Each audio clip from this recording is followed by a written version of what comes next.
Okay, I think I'm coming in good now. All right, now I'm getting audio. Sorry about that.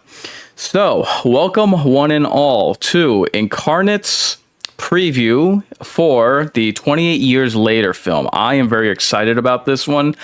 And man, I always say it, and at the risk of sounding repetitive, I do hate to sound repetitive, but for the benefit of those who are new to my channel, first off, I am not a zombie fan at all. I know for a fact that it's a genre that sadly is oversaturated. Like, even the most diehard gorehounds and zombie fans and all that, I mean, man, you have to admit that they're all over the place. And I'm glad that in recent times, for the most part, it's dwindled down just the amount of glut that we get from zombie anything. But I have always stated, and again, at the risk of sounding repetitive, I have always stated, even though I'm not a fan of zombie anything, games, movies, TVs, what have you, I can give credit where credit is due. And that being the case, when it comes to zombies, the zombie genre, it is the Romero Dead movies, the Resident Evil games, Walking Dead on TV, and the 28 Years franchise. You gotta give it up. You gotta give them credit for that. And the fact that you have to understand why that's the case. It's not just that the 28 Years is just, another run-of-the-mill zombie movie or franchise, but I don't think it's given enough credit. The original 28 Days Later, that is the movie that kicked off the modern zombie craze, and that dates all the way back to 2002. So the fact that I checked the numbers before I came on, the first trailer for this movie has a viewership of 27 million views. That is insane, man. And hey, shout out to them because they absolutely deserve it, and I'll tell you why.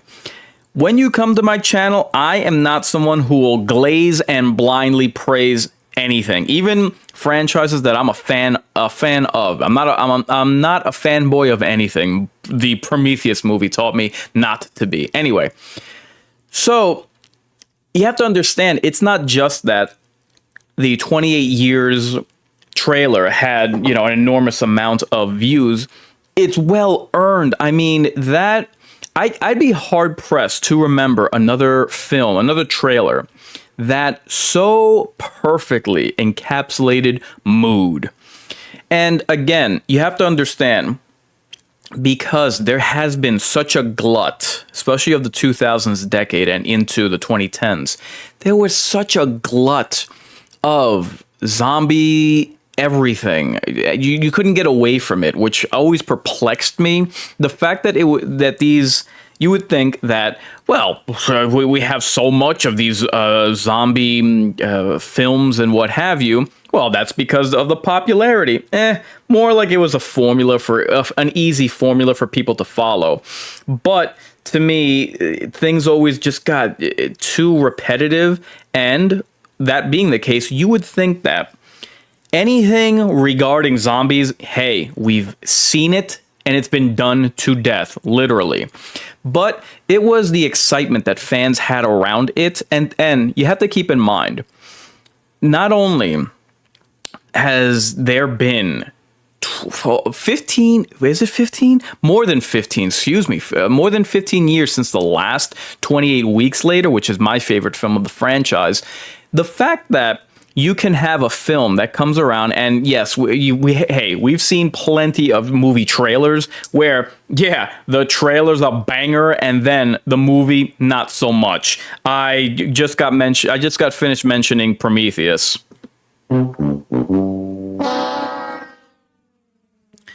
Hey, great trailer. That was one dud of a film, though. But the fact that this film, 28 years later, can drum up so much excitement. See, that's what I love. I love to see films that can bring that out of people, because it's far too often we're just shown product and some what is it, Blumhouse?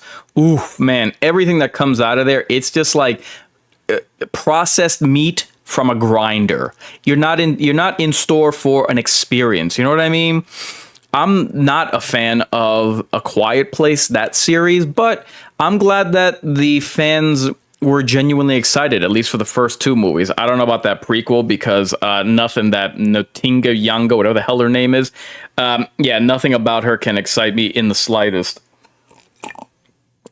But the 28 years later film, the fact that the trailer got so many people excited, the fact that this is a third entry in this illustrious franchise, it's a testament to Danny Boyle, the writer and director, I believe, of the first one, who has been if not the writer, then the director of all of them, of all three movies. The fact that it still has some level of magic or some level of intrigue that can bring people back to the theater, drum up excitement.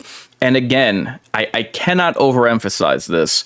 This, like, usually by the third entry in a horror franchise, if it's not the rebound movie, the third one, doing damage control because the second one was no good. I'm looking at you, Dream Warriors.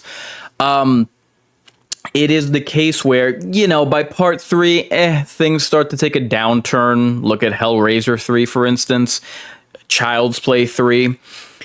So again, it is, and not to sound repetitive, but you have to understand that at this juncture, especially because of so much exposure to zombie media like The Walking Dead, to me, I am optimistic for this film, because I have to believe, after so long, Danny Boyle wouldn't be coming back just for a cash grab.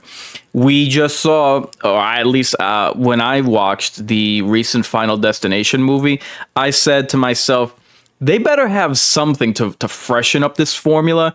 And based on my Aftershock movie reaction from that movie, it was just more of the same, been there, done that. I'm optimistic that Danny Boyle is coming back to this franchise, not because of a cash grab, not to just churn out another sequel and make bank on it.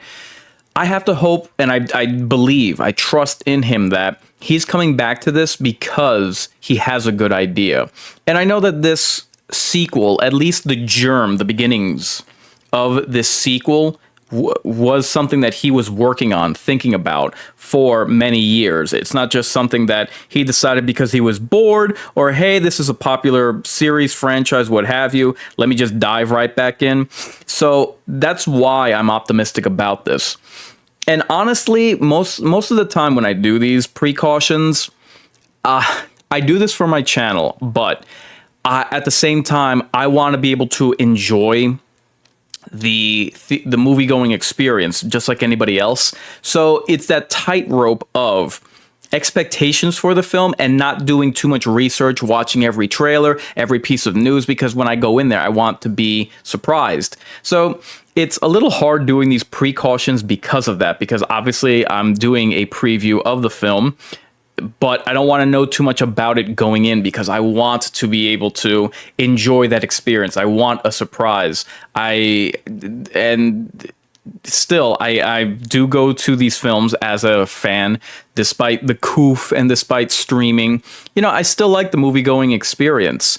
And again, with the premise of humanity returning back into the wild, it's kind of the reverse of 28 Weeks Later. 28 Weeks Later were people who had evacuated the UK, where the rage virus first was unleashed.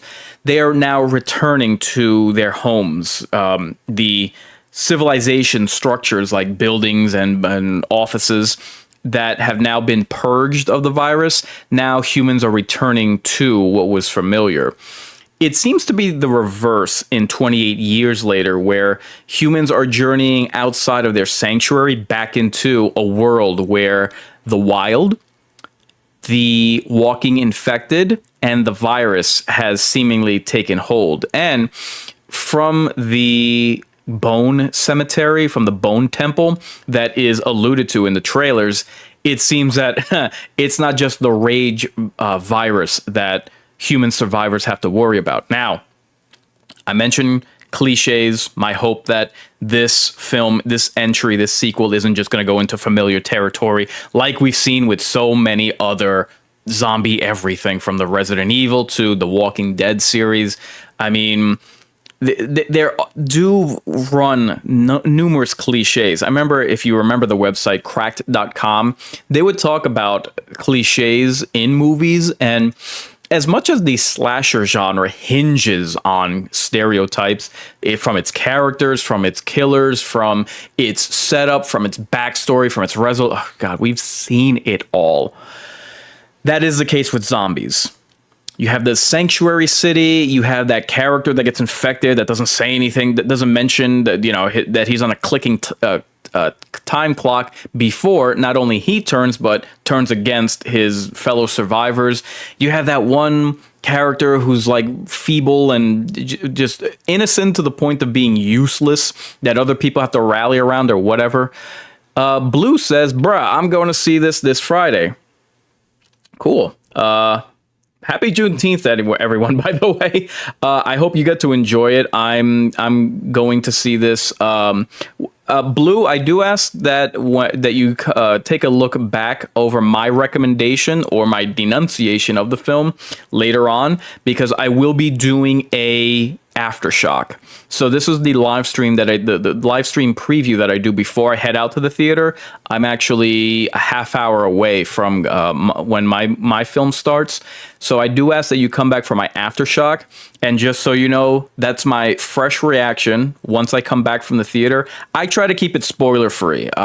Obviously, I'll either give it a recommendation, I'll say that it's mid, I'll say avoid this movie, but I will keep it spoiler free. So I'll let you know whether or not your ticket is worth the price of admission once I get back. I just ask that you take a look at my my reaction video once I get back from the theater. Anyway, so the fact that this premise for 28 Weeks Later deals with, hey, it's Angel. Don't get your hopes too high. Remember what happened with the Final Destination stream. Shaking my head. No, Angel, you are wrong. I had low expectations for Final Destination. In fact, I mentioned about Final Destination, my hope was that they weren't just going to regurgitate the same stereotypes, the same tropes, the same familiar ingredients, which had doomed that franchise. And guess what? It was woefully forgettable. The moment that I left the theater, I forgot like every death scene and certainly the characters. Blue says, I've seen the first two, so fingers crossed. Yeah, like I said, 28 Weeks Later is much more my speed. 28 Days Later, I will rewatch it one day. So I'll make a watch party out of it. I wasn't too crazy about 28 Days Later. 28 Weeks Later was more my speed. So anyway, we did have, and look, I should probably mention this now. My hope for 28 Years Later is that it doesn't go down too much of the A Quiet Place post-apocalyptic route. And what I mean by that is, with the zombie genre, you run the risk of, again, just regurgitating same boring talking points. Oh, we are the Walking Dead. The bad guys are really us. The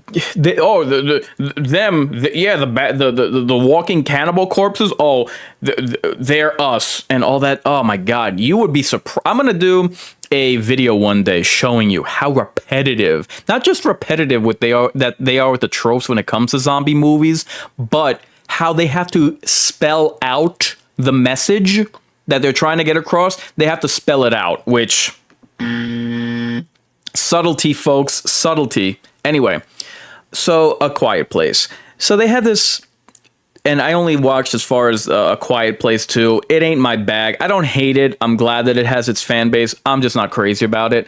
So they had this thing in A Quiet Place where just, out of nowhere, a virus appears. And obviously, the 28 franchise is about the Rage virus. But my hope is that it doesn't get too bogged down in tangents, something that distracts from what the main focus should be. Of course, I expect that there will be humans that probably still live amongst the Walking Dead on the mainland that have just gone not necessarily cannibal, more just wild. You know what I mean? Just like wildlings from Game of Thrones. To the point that they are now more animalistic because that's what it takes to survive amongst the zombies and in a world that has gone all the rage. Angel says, too many zombie movies have stereotypes. They, for real, need to make original ideas. While yes, making up original ideas are hard to imagine, straight up ripping off is so annoying. I absolutely agreed. So, again, I trust in Danny Boyle.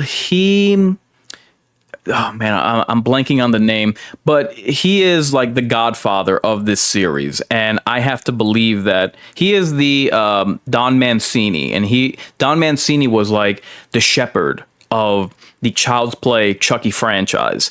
I have to and he, like, with that, you have to understand, with that key component, someone to shepherd a series like a Bruce Campbell and Sam Raimi with the Evil Dead franchise, that brings a level of quality control. That's why I'm excited about this. That's why I'm not looking at this as, oh, great, another delayed sequel. They're just regurgitating what was in the past. That way they can capitalize on it on the present, because either people are nostalgic for insert whatever franchise we're discussing, or because, hey, enough time has passed, people have forgotten how repetitive these films and franchises can be, so let's just do more of the same. I have to believe, and I do believe, that Danny Boyle is coming back to this because he has a fresh idea, he has a fresh take, and he has a story to tell. 1 second. And I like to see that, and to me, that has proven to be a key component with these franchises.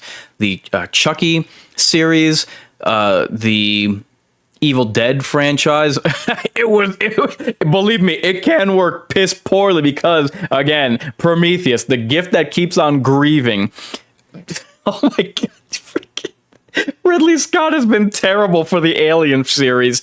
Anyway, Blue says, the infected are not zombies, and didn't the infected die after 28 days later?